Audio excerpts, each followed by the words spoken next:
Ciao a tutti, grazie per essere qua. Oggi è martedì, il video verrà pubblicato domenica alle 18 come vi avevo già preannunciato. Vedete alle mie spalle, stiamo aspettando la neve che non arriva, piove, prendiamo quello che arriva ovviamente, ma è bene che ci sia la pioggia dopo tutta questa siccità, ma della neve per il momento non c'è traccia. Allora, oggi vorrei parlarvi di questo libro che ho scritto, il primo che ho pubblicato, Displayed Europe, col sottotitolo Una storia europea. Quando l'ho pubblicato? L'ho pubblicato anni fa, non su Amazon, adesso è su Amazon, insieme agli altri miei due libri. È un libro che nasce da un'esperienza fortissima che ho fatto ed è un libro che per questo amo moltissimo. Voglio essere breve perché so che non vanno bene i video lunghi, però due parole di spiegazione voglio darle sul perché è stato scritto questo libro. Insieme ai miei allievi nel 2005, quindi esattamente 10 anni dalla fine della guerra nella ex Jugoslavia, casualmente, nel senso che casualmente quella è stata Sarajevo e Mostar sono state la meta, ma noi avevamo partecipato a un concorso di storia. Io sono un ex insegnante delle superiori, ho sempre creduto molto nella formazione attiva, quindi abbiamo deciso di partecipare a questo concorso molto bello che aveva indetto la Regione Piemonte sulla storia del Novecento, concorso al quale abbiamo partecipato e vinto al primo o al secondo posto, superando, e questo mio orgoglio, anche i licei, in alcuni casi anche alcuni licei prestigiosi di Torino, perché io insegnavo in un istituto tecnico commerciale, italiano e storia, e lo abbiamo vinto. L'abbiamo vinto e con nostra grande sorpresa, perché non si sapeva qual era il premio, siamo andati in aereo, la regione ci ha pagato il viaggio a Mostar e a Sarajevo, ripeto, a 10 anni esattamente dalla fine della guerra.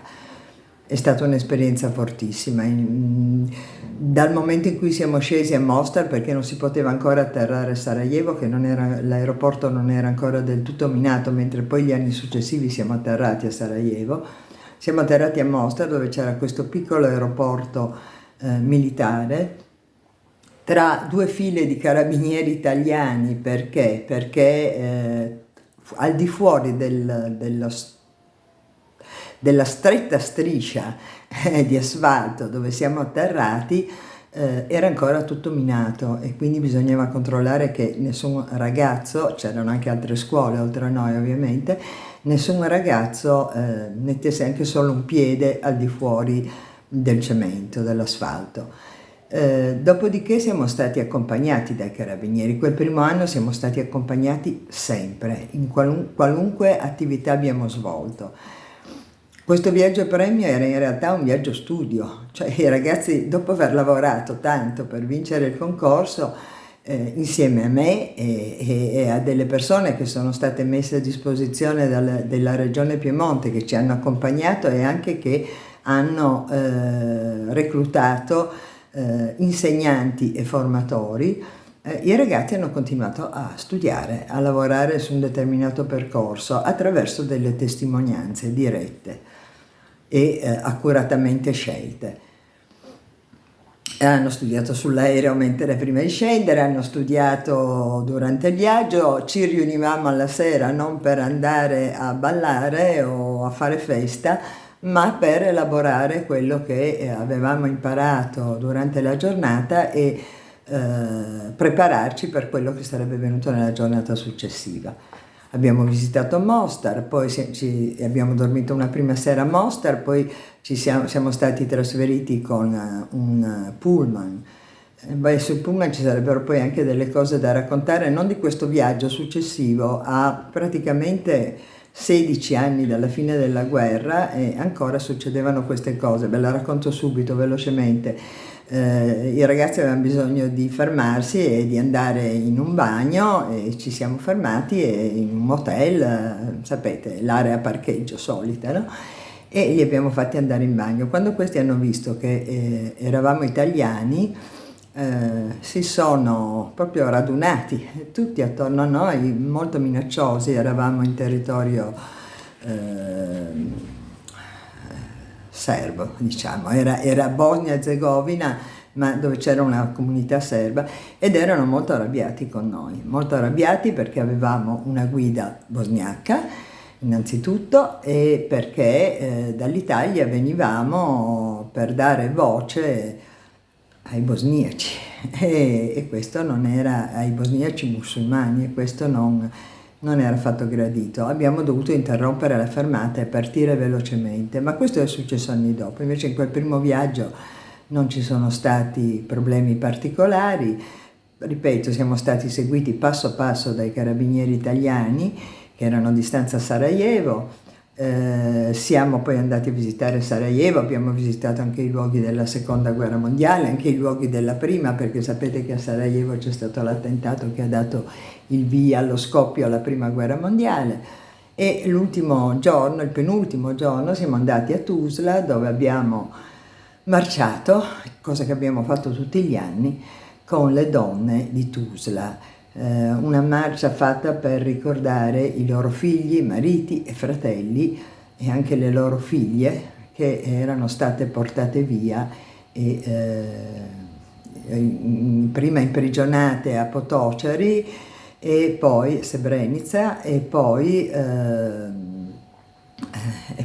fucilati in vari modi, anche purtroppo con non l'aiuto ufficiale dell'ONU, ovviamente no, ma degli uomini dell'ONU che erano lì, che erano in realtà dei ragazzi olandesi giovanissimi, spaventatissimi, che quando si sono trovati davanti Radovic hanno alzato bandiera bianca, hanno ceduto le uniformi, e quindi molti di questi uomini e donne sono stati catturati poi in questo modo, perché pensavano di mettersi in salvo andando verso mezzi e truppe dell'ONU, e invece no. Voi sapete che è poi stato quest'uomo che ha gestito la strage di Srebrenica, non saprei come altro chiamarla, è stato poi giustiziato, cioè scusate, è stato imprigionato, non giustiziato, è stato imprigionato e condannato dal Tribunale dell'Aia. Allora, dopo essersi in verità nascosto per molti anni con l'aiuto anche di popolazione locale, l'ultimo giorno in cui siamo stati a Sarajevo abbiamo avuto un'altra esperienza, questa bella, semplicemente bella, dopo tutto il magone dei giorni precedenti, perché le città erano ancora piuttosto devastate dalla guerra, c'erano ancora tombe dappertutto, era impressionante per noi, non avevamo mai visto niente di simile. Immaginate, non so, un parco, il Parco del Valentino, della vostra città, il parco principale, qua e là, invece di esserci le altalene, c'erano tombe di famiglie per lo più, che erano state massacrate dai cecchini mentre andavano a procurarsi il pane o le medicine.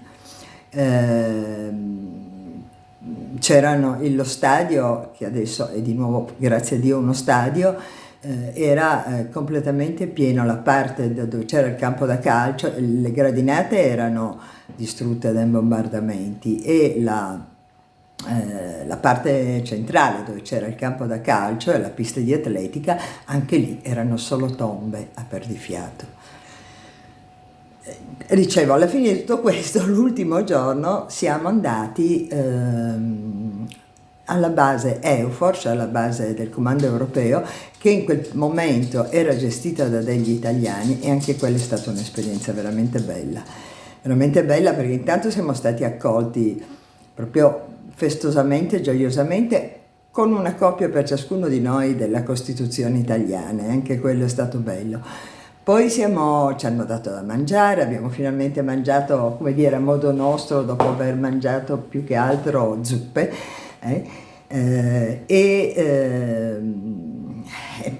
ci siamo sentiti a casa dopo aver vissuto veramente questi giorni molto intensi, molto difficili, mai davvero in pericolo, ma insomma era una situazione un po' borderline. Mai davvero in pericolo perché, ripeto, siamo stati seguiti passo passo dalle autorità italiane che non ci hanno lasciato un momento.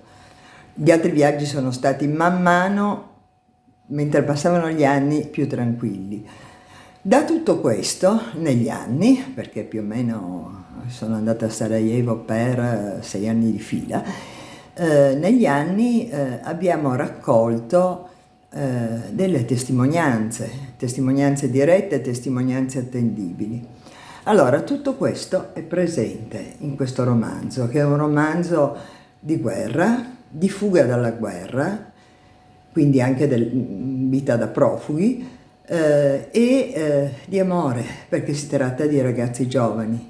La cosa che ci ha impressionati subito, quando siamo scesi la prima volta, a Mostar non ce ne siamo ancora resi tanto conto perché siamo stati una giornata, ma a Sarajevo l'abbiamo visto, anche uscendo la sera. Non c'erano persone anziane, e per anziani intendo dai 60 anni in su, anche dai 55. Non sto dicendo che proprio non ci fossero in termini assoluti, ma la grande popolazione era giovane come i ragazzi che compivano quel viaggio, ed erano tutti in un modo o nell'altro sopravvissuti alla guerra, e alcuni si capiva che erano scioccati ancora, disturbati profondamente.